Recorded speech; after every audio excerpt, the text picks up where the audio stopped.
윤석열 대통령 부부가요, 어제 주말 데이트를 했답니다. 대통령도 인간, 사람이니까 주말 데이트 할 수 있죠? 어디서 했을까요? 관련 영상 보시고 이어가 보도록 하겠습니다.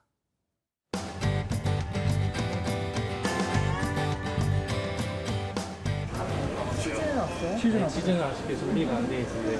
그러면은 저기 갈릭 캐러멜 드릴까요? 캐러멜하고 캐러멜 갈릭 반반으로 드릴까요? 네, 반반으로. 음료는 두잔 나오는가요? 제로콜라. 제로콜라로 2잔 드릴까요? 네.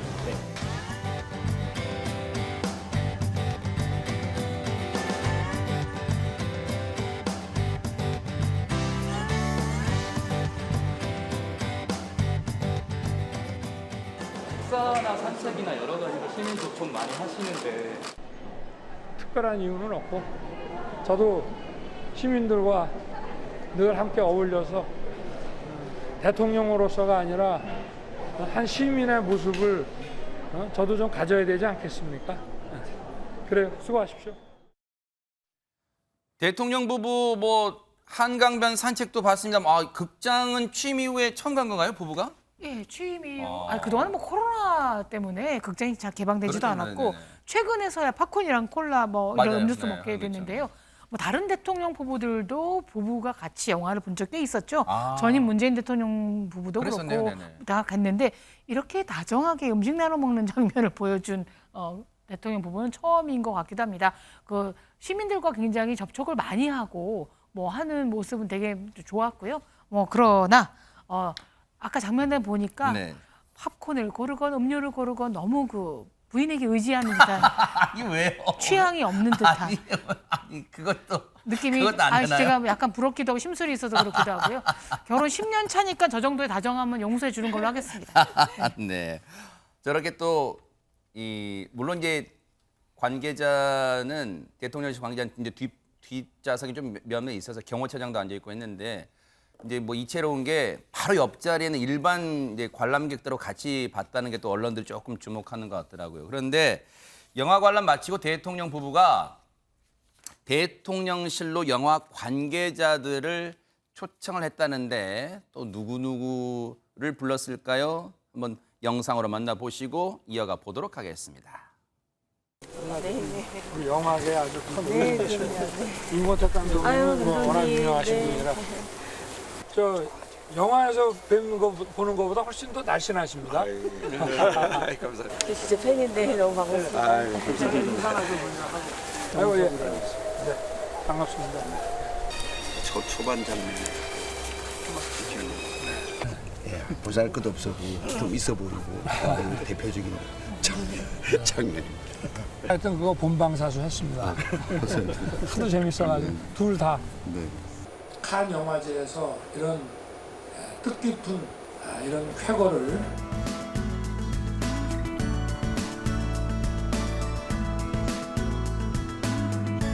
이렇게 식사를 하면서 좀 좋은 말씀 많이 듣겠습니다.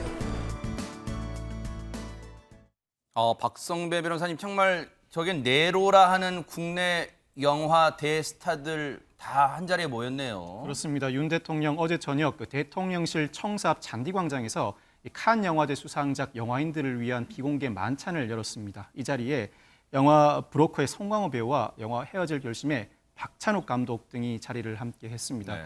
이 송강호 배우는 브로커를 통해서 칸 영화제에서 한국인 최초로 남우주연상을 수상했고 이 박찬욱 감독은 올드보이에 이어 박쥐 그리고 헤어질 결심까지 칸 영화제 본상을 3번째 수상하는 영예를 누렸습니다. 이 자리에서 윤 대통령 정부의 문화예술 정책 기조에 대해 지원은 하되 간섭은 하지 않는 것이라면서 앞으로 영화산업 발전을 돕겠다고 약속했습니다. 우리 최정화 기자님이 이쪽은 진짜 또 전문 분야이시니까 이 지원하되 간섭하지 않겠다는 윤석열 대통령의 말이 상당한 의미가 있는 거예요. 어떻습니까? 네, 의미가 상당히 크다라고 할 수 있을 것 같은데요. 일단 이번 문화예술 정책 기조가 지원은 하되 간섭하지 않겠다라고 밝혔습니다. 왜 이런 이야기를 했느냐 생각을 해보면 이전에 이명박 정부 그리고 그 다음에 박근혜 정부 때 이른바 문화예술계 블랙리스트를 만들어서 기자들도 정말 깜짝 놀랐었던 일이 있어요. 정부의 우호적이지 않은 이들에게 혹은 그런 영화에 그리고 그런 영화에 출연한 이들에게 불이익을 줬었던 과거 전례를 생각을 해서 네. 앞으로는 이런 일이 절대로 내 정부 때는 일어나지 않을 것이다를 이야기한 부분인데요. 아예 정부 초기에 공식적으로 밝혔다라고 보여집니다.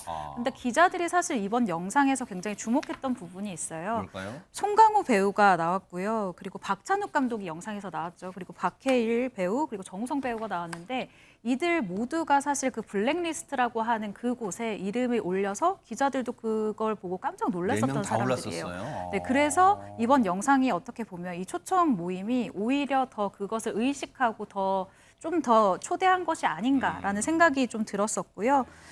네, 정우성 씨 같은 경우에는 2016년도에 자신이 블랙리스트에 올랐다라는 사실이 알려진 후에 하고 싶은 말을 하고 사는 게 제일 좋지 않냐. 자유롭게 표현하면서 살아가야 한다라고 밝힌 바가 있습니다. 그렇기 때문에 사실 이 문화부 쪽에서도 생각을 하는 것이 지원은 하되 간섭하지 않는다. 매 정부 때마다 나왔었던 이야기인데요. 이번 정부 때는 정말로 지켜지길 바라봅니다. 차제예요. 정말 이건 상징적으로 의미가 있는 것 같고 차제에 최근에 개그맨들이 전부 유튜버로 다 전향했잖아요. 정치 풍자가 다 죽었잖아요. 정치 풍자 개그 소재가. 이것도 다시 좀 부활했으면 하는 바람이 정우성 배우처럼 그 배우의 말처럼 할 말을 할 수 있는 거 아니에요? 풍자할 수 있는 거 아니에요? 풍자의 성역이 어디 있습니까? 대통령은 풍자할 수 있는 거 아니에요? 정말 그런 코미디 프로그램 부활되는 거 좀 보고 싶은 마음이다 하는 개인적 바람입니다. 근데 이 영화 관람을 놓고 이러쿵저러쿵 말이 많습니다. 얘기 한번 들어보시고 이어가 보도록 하겠습니다. 최근 북한의 연이은 도발과 미중 전략 경쟁 심화 등으로 한반도가 다시 냉전 질서로 회귀하는 모습을 보이고 있습니다. 이에 대응하는 윤석열 정권의 대응 방식이 대단히 저는 불안하고 아마추어리즘에 입각해 있다 이렇게 보여집니다. 북한의 방사포 발사 도발에도 정부는 그 사실을 바로 공개하지도 않았고 보고를 받았다는 윤 대통령은 영화 보며 팝콘 먹는 데이트나 즐겼다고 하니 안보 걱정도 군 통수권자보다 우리 국민들이 더 해야 하는 이 상황이 과연 정상입니까?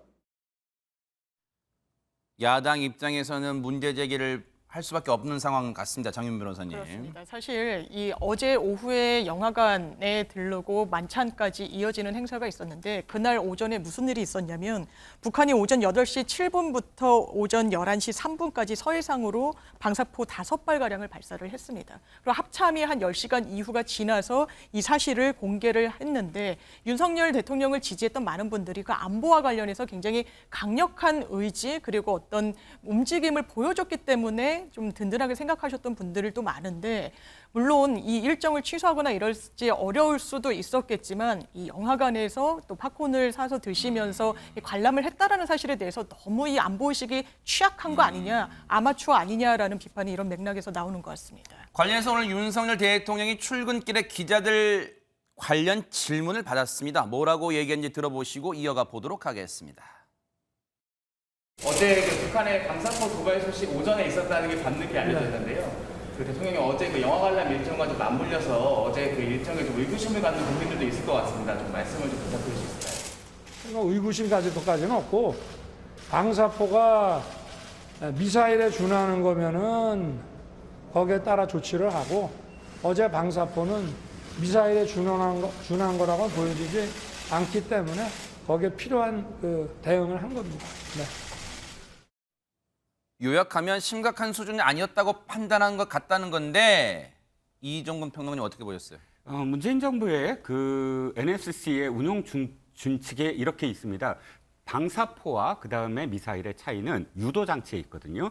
유도 장치가 없는 상황에서의 방사포는 문재인 정부에서도 언론에 발표하지 않았습니다. NSC도 열리지 않았고요. 기억하시겠지만 올해 13차례가 지금 도발을 했다 하는데 13차례에 3월에 있었던 방사포는 제외돼서 지금 표현을 하고 있어요. 즉 유도 장치가 있는 형태만 우리가 사실 NSC를 열거나 언론에 이야기합니다. 그러니까 지금 윤 대통령이 얘기했던 거는 네. 지금 이 정부에서 새롭게 만든 게 아니라 문재인 대통령 시절부터 그 유도 장치가 없는 방사포에 대해서는 그 정도, 그러니까 미사일에 준하는 경각심 있는 그런 대응을 하지 않았다라는 게 즉 그런 뜻으로 지금 이전 답변을 한 거죠. 정부와도 같은 뭐 맥락은 같습니다. 연속성 현상이었다. 만약에 이번에 네. 쏜 게 그 초대형이고 그 안에 그 유도 장치가 포함되어 있다면 사실은 NSC를 열었어야 됐다라는 네. 게 맞는 겁니다.